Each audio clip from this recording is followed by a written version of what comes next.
It is T-2 days to go time for two of the biggest MBA programs in the world. I want to make sure you are ready to hit that submit button with confidence. Hello and welcome back to MBA Monday. If you are new to this channel, I'm Angela.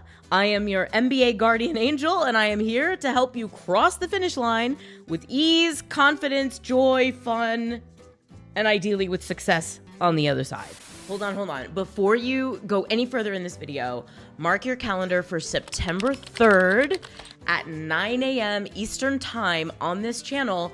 We're gonna have a round one submission party. You can come and hang out with me and some of the MBA Protocol team and submit your application for Harvard, Columbia, whatever deadlines you're reaching this week together, so we can all celebrate and make the whole thing just like a little bit less anxiety provoking. I'll see you right back here Wednesday at 9 a.m. It is September 1st.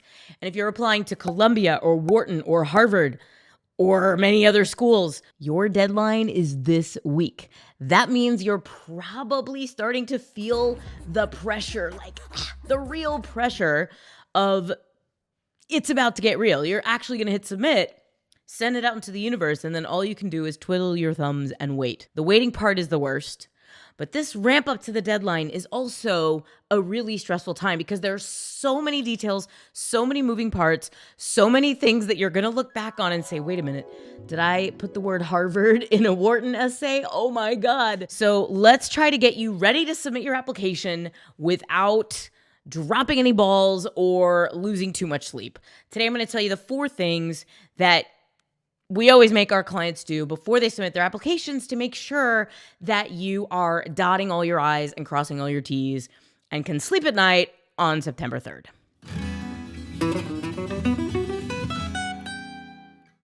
First tip is use every single space in the application.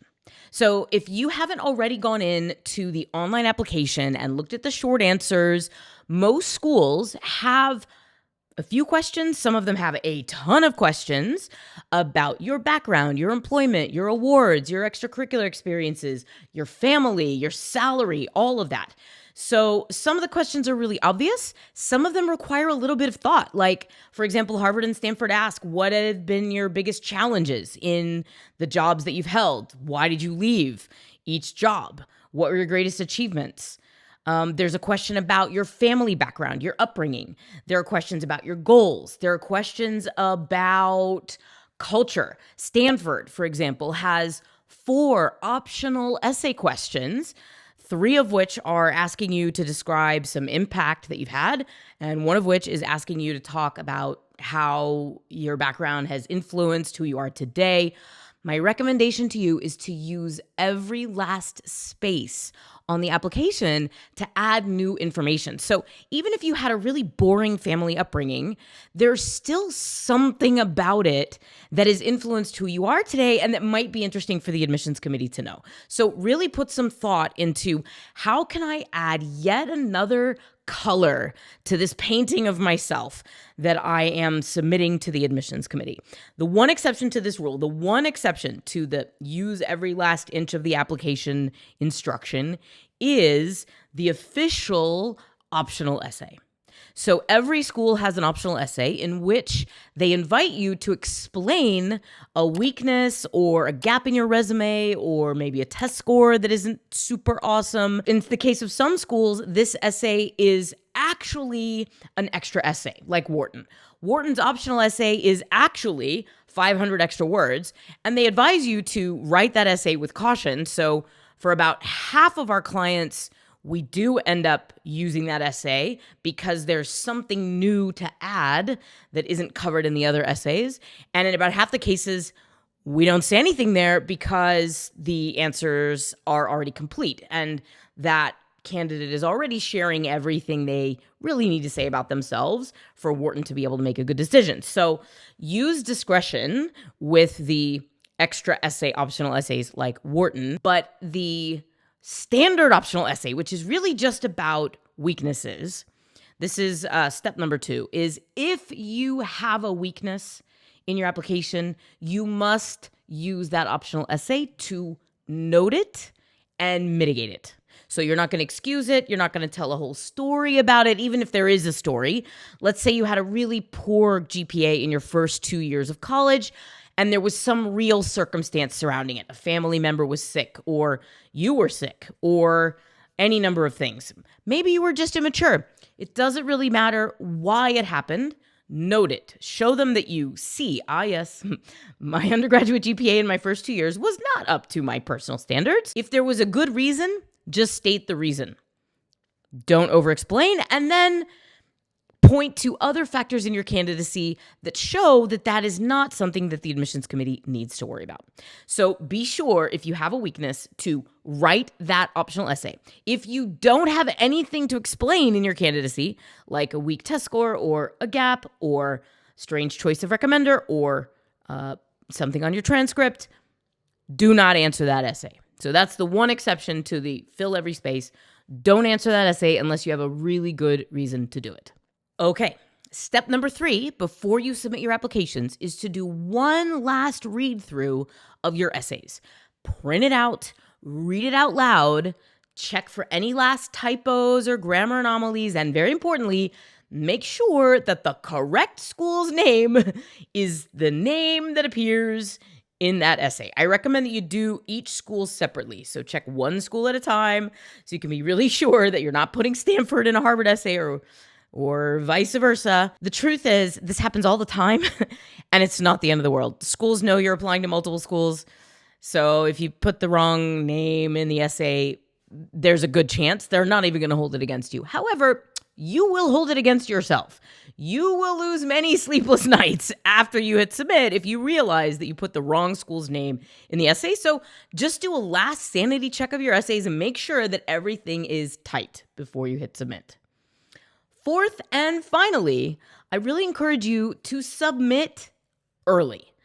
These schools have built up really complicated technology around their applications. It's quite outdated technology, and it still occasionally happens that if you go to submit your application right up at the cusp of the deadline with everyone else in the world, there will be a log jam in the server and something will go wrong and your application will be delayed or you won't get the right confirmation. So submit your application early. Ideally, submit it 24 hours early so that you're well ahead of the deadline. You can relax and move on to whatever schools you may have coming next, or the long and painful wait, or interview preparation, as the case may be. Okay? Those are my top 4 tips for getting your applications tight and ready to submit so that once you've pushed that button and you've sent your application out into the wilderness, you can relax and look ahead to what's next. I am wishing you all the best. Good luck hitting submit, and I will be back next week to start talking about interviews. Those of you who are in round 1 will not want to miss it. I'll see you then. Oh, crap. Wait, sorry. Forgot one. Video essay. Don't forget. Bonus tip number 5 before you submit. Many schools, not a lot of the ones that are due this week, but some of the ones that are due next week and beyond, have a video essay.